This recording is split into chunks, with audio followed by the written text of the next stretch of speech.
Why'd you have to leave so soon, yeah? Why'd you have to go? Why'd you have to leave me when I needed you the most?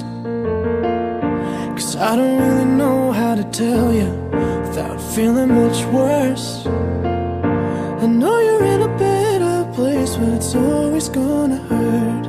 Ndugu wananchi na watu wa vyombo vya habari, tunapenda kutoa taarifa kwa umma kuhusiana na tukio la ajali ambalo limetokea usiku wa kuamkia leo hii majira ya saa 8 kasorobo usiku. Eneo hili ni kijiji cha Tanangozi ambacho ni tarafa ya kata ya Mseke, tarafa ya Mlolo na wilaya na mkoa wa Iringa, ambapo katika barabara kuu ya Iringa kuelekea Njombe, gari aina ya FAU ambalo ni lori lenye namba za usajili T143 EAF lakini likiwa na tera namba T455 ADB mali ya Salim Said Mohamed ya Tanga, lilikuwa ikiendeshwa na dereva ambaye naye alifariki papo hapo. Ilikuwa ikitokea Mbeya kuelekea Dodoma, ligongana na gari yenye namba za usajili T827 ELZ aina ya Yutong Bus mali ya kampuni ya Shabibi Line, likiendeshwa na Michael Mbugi ikitokea Dodoma kuelekea Mbeya na kusababisha vifo vya watu 5 na pia majeruhi watu 5. Aidha, chanzo cha ajali hii ni dereva wa lori ambalo hilo lenye tera aina ya FAU kushindwa kulimudu gari lake kwenye mteremko mkali, kisha kuhama na upande wa pili ambako basi lilikuwa likitokea na kugongana uso kwa uso. Lakini majeruhi wa ajali hiyo wapelekwa katika hospitali ya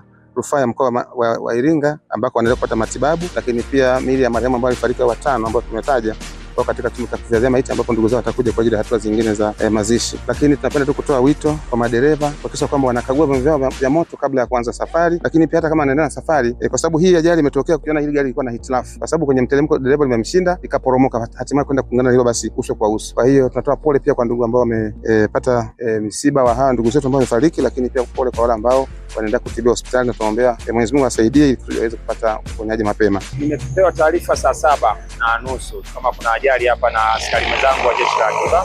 Nilikuta wenyeji wanaendelea kuwaokoa wale watu walioko kwenye basi, wanaendelea kuwatolea madirishani, wanawasogeza pembeni kwa ajili ya wafike askari kusimamisha magari tuweze kuwasaidia, yani kuwapakia na kuwapeleka sehemu za matibabu.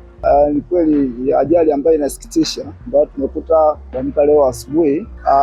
Ninachokijua mimi kuhusu hapa ni mwendo kasi wa magari ambayo yanakuwa na mseli breki kutoka kwenye mteremko fulani hapo juu, sababu hapa pana asili ya mteremko mkali, down kama mbili, ambapo kwa haraka mtu akitoka huko akiwa mseli breki lazima anakuja kuleta madhara hapa. Mimi na washauri kwa mfano kama hawa madereva wa malori wakishifika sehemu pale halmashauri hapo Jinja panda Mdamu, wajaribu kukagua vyombo vyao ili wanapoanza kushuka au mteremko hapo chini basi kidogo kwa kunaleta nani kidogo kutokana na kitu ambacho kitakuja kutokea katika mteremko unaofuata.